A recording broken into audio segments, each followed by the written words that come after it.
नमस्कार। City web में एक बार फिर आपका स्वागत है। आपका दिन शुभ हो और मंगलमय हो। जिंदगी में हमारे को भगवान से मांगना क्या चाहिए और वो मांगने का कौन सा तरीका है। इतनी बार तो मांग लिया, वो कौन सा तरीका है या वो कौन सा सिद्धांत है जो भगवान से कुछ मांगने के लिए उपयोग करता है। जी हाँ, इससे पहले अगर आपने हमारे चैनल को सब्सक्राइब नहीं किया है तो आप जरूर सब्सक्राइब कर लें और बेल आइकन का बटन दबाना बिल्कुल ना भूलें।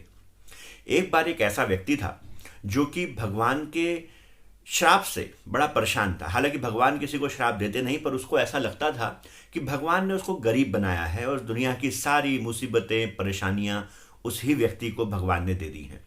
अब यह सोच सोच के उस व्यक्ति को बड़ी परेशानी होती थी कि मैं अपने दुखों को कैसे दूर करूं, और बड़ा परेशान था जिंदगी के अंदर। उसको लगता था दुनिया का सारा बोझ उसी ने अपने मन के ऊपर उठाया हुआ है।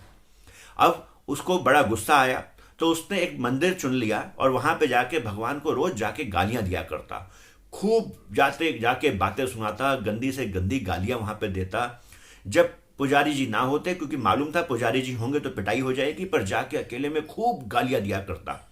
जाता बिल्कुल नियम से, रोज जाता रोज जाता रोज जाता और अपने मन की सारी भड़ास निकाल के आ जाता। बहुत समय बीत गया। बहुत समय जब बीत गया तो एक दिन हनुमान जी का मंदिर था। हनुमान जी प्रकट हुए, बोले भाई बस कर, अब कितना ऐसा करेगा। और भगवान को देख के वो हैरान हो गया। बोला आपने मुझे इतना खराब जीवन दिया, इतने दुख से भरा जीवन दिया, और आप इतने समय बाद प्रकट हुए। हनुमान जी ने कहा घर जाके देख, तेरी जितनी परेशानी है वो सारी की सारी दूर कर दी गई है।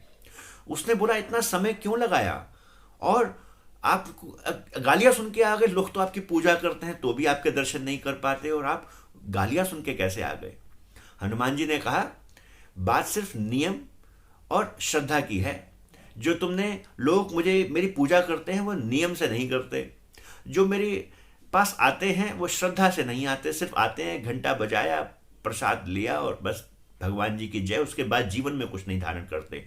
तुमने दो तीन चीजों को जीवन में धारण किया है। एक तो तुम मेहनत करते हो, भले तुम्हारे जिंदगी को देखने का नजरिया नेगेटिव हो, पर कोई बात नहीं, तुम फिर भी जिंदगी में संघर्ष कर रहे हो। तो जिंदगी में संघर्ष करना पहली चीज जो हमें ध्यान रखना चाहिए। दूसरी चीज, तुम नियमबद्ध हो। बारिश हो, तूफान हो, आंधी हो, कुछ भी हो, तुम आके गाली देना नहीं भूलते। बहुत से ऐसे भक्त हैं जो भजन करना के लिए उनको बोला गया है पर भजन नहीं करते, नियम तोड़ देते हैं। दूसरी चीज है नियम, यानी कि अपने नियम में रहना।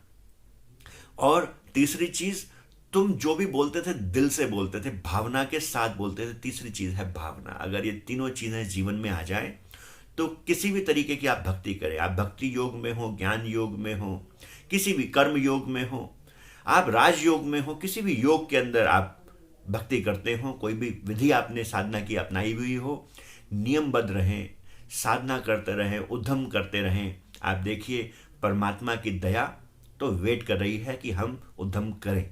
आज के लिए इतना ही। कल मिलेंगे आपसे एक बार फिर एक नया विचार, एक नई कहानी लेके। आज के लिए नमस्कार। रोज हॉस्पिटल सहारनपुर में अच्छा अस्पताल, सस्ता इलाज, उच्च स्तरीय डॉक्टर के मार्गदर्शन में उच्च स्तरीय इलाज, उत्कृष्ट संसाधनों से लैस हाई क्वालिफाइड सर्जन, अन्य सभी प्रकार के नवीनतम संसाधन, ICU, operation theatre, pharmacy, pathology, medical oxygen plant, super deluxe AC room, अन्य सभी प्रकार के नवीनतम संसाधन एक ही छत के नीचे।